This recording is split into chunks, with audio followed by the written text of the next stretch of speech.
So now Mankind pharma, आप देखिए आज आपको गिरावट दिख रही होगी और सुबह सुबह तो और भी यहाँ पर जो है ना 1340 के लेवल आ चुके थे, लेकिन वहाँ से रिकवरी आ चुकी है। अब यहाँ पर लॉन्ग टर्म वाले को थोड़ा सा डर लग रहा हो, आज सेकेंड डे है और लॉन्ग टर्म वाले क्या करें। देखिए कल तो मैंने आपसे सीधे कह दिया था वीडियो में कि आपको जो भी यहाँ पर जो है ना जिसने भी गेनिंग के लिए लिया था, लिस्टिंग गेन के लिए लिया था, वो निकल जाए। पहला दिन लिस्टिंग गेन के लिए होता है, जिससे निकलना होता है निकल जाए।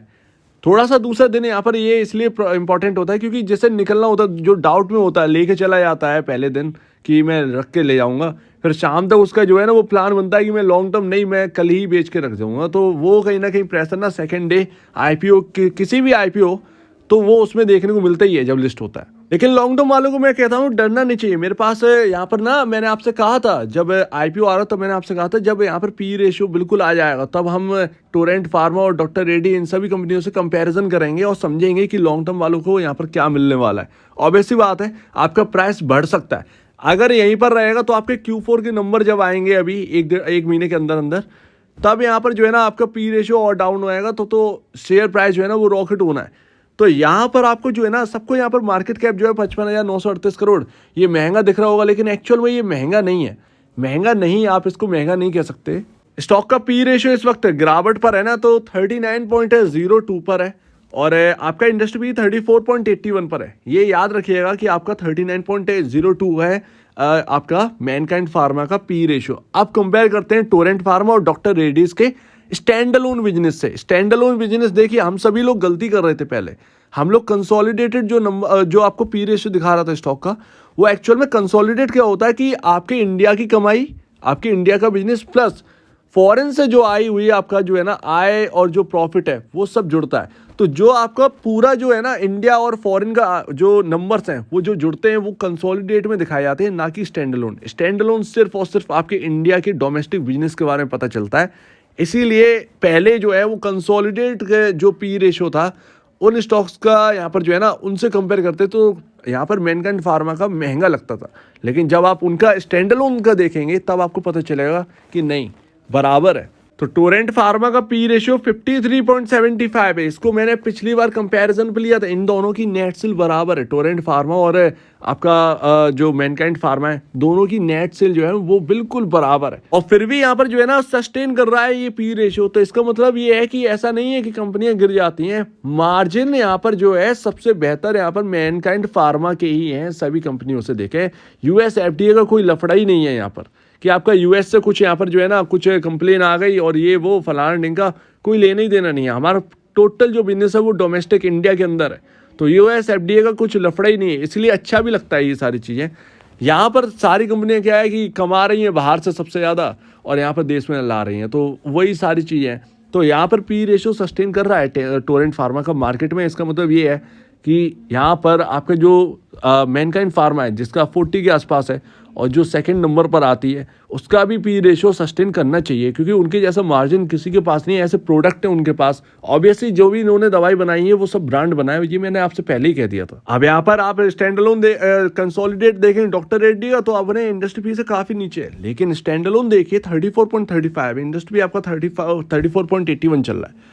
कंपेयर अगर आप करोगे तो ऑलमोस्ट यहाँ पर जो है एकदम न्यूट्रल आपको पता चलेगा, ना ही बहुत ज़्यादा महंगा है ना ही बहुत ज़्यादा सस्ता है, राइट। स्टैंड अलोन का अगर देखें डॉक्टर रेड्डीज का, तो इसका मतलब ये है कि यहाँ पर ना अगर आप ये कहें कि बहुत ज़्यादा महंगा है, क्या बहुत ज़्यादा महंगा नहीं है लेकिन बहुत ज़्यादा सस्ता भी नहीं है डॉक्टर रेड्डीज, लेकिन वो फिर भी सस्टेन कर रहा है मार्केट के अंदर, तो हमारा भी सस्टेन करेगा। तो सीधी सी बात है, मैनकाइंड क्या अब नया आईपीओ लिस्ट हुआ है और आईपीओ की जो हिस्ट्री है वो बहुत ख़राब रही है। अब ग्लैंड फार्मा में तो भैया आईपीओ सही ठीक ठाक लिस्ट हुआ था, चला भी ठीक ठाक था, लेकिन उसको इतना चला दिया गया था कि उसकी अर्निंग 4,000 करोड़ थी और मार्केट कैप 4400, मार्केट कैप जो है वो 80,000 करोड़ का, तो कैसे सस्टेन करता, इसलिए उसमें गिरावट आई। बहुत सारे स्टॉक्स जो है उनकी हाई वैल्यूएशन पे आके आपने आईपीओ लेकर आए तो कोई मतलब रहता नहीं है, ठीक है ना।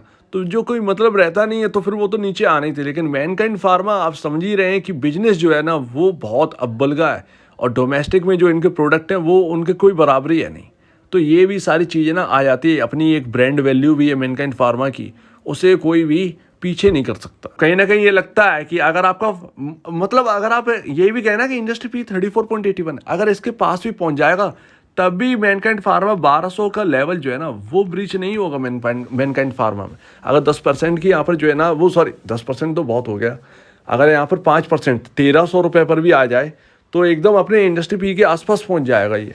तो क्या आप गिरावट मानते, तो वो तो न्यूट्रल हो जाएगा। आपके Q4 के नंबर आएंगे वो ऑटोमेटिकली स्टॉक का प्राइस यही रहेगा, और जैसे ही नंबर अच्छे आएंगे, आपके 9,000 करोड़ के आसपास का अनुमान है कि नेट सेल आएगी, प्रॉफिट जो है वो आपका 1700-1800 करोड़ के आसपास का, ऐसे नंबर्स अगर आएंगे पूरे साल के, तो फिर यहाँ पर ऑब्वियस सी बात है आपका पी रेशियो जो 35 का भी अगर होगा उस वक्त, आपका 1 महीने के अंदर अंदर चलो मान लेते गिरावट हो जाती है 1300 रुपये के लेवल पर आ जाता है, तब भी यहाँ पर जो है आपके नंबर्स आते ही ये पी रेशियो ऑलरेडी डाउन आ जाए तो स्टॉक को तो बढ़ना ही होगा। तो कुल मिलाकर आप जो स्टॉक ले रखे हैं उसकी लॉन्ग टर्म स्टोरी बन सकती है, बस नंबर आ जाने दीजिए। ये नंबर तक कैसे भी ये टिका रहे 1300 के ऊपर, और जैसे आपके Q4 और पूरे साल के नंबर्स आएंगे वो पी रेशियो ऑलरेडी एडजस्टेड होकर नीचे आ जाएगा, और फिर आपका स्टॉक जो है वो और अच्छा हो जाएगा। तो फिर नज़र रखिए इस पर, हारना नहीं है, ये पैसा बनाकर दे सकता है। अब यहाँ से आप बात करें बहुत ज़्यादा पैसा, तो बहुत ज़्यादा पैसा नहीं, ज़्यादा से ज़्यादा 1500-1600 रुपये के आसपास रिजल्ट से पहले ये मूव रहने वाली है कहीं ना कहीं। सो लेट्स सी, देखते हैं। लेकिन फिर भी एक टेक्निकल व्यू लें तो क्या लें, देखिए नीचे में 1300 रुपये का लेवल, 1300 रुपये का लेवल बहुत इंपॉर्टेंट रहेगा। ऑब्वियसली बात है 1300 रुपये का लेवल नहीं टूटना चाहिए। कल की यहाँ पर जो है ना लिस्टिंग डे का यहाँ पर जो लो है वो 1300 का ही है, और यहाँ पर अगर आप देखें ऊपरी स्तर पर तो 1429 के आसपास का जो हाई है, अगर ये 1429 रुपये निकालेगा स्टॉक तो फिर इसके अंदर एक अच्छी खासी तेजी हुई, वो कहीं ना कहीं 1500, 1510, 1520 तक ले जा सकती है, ठीक है ना।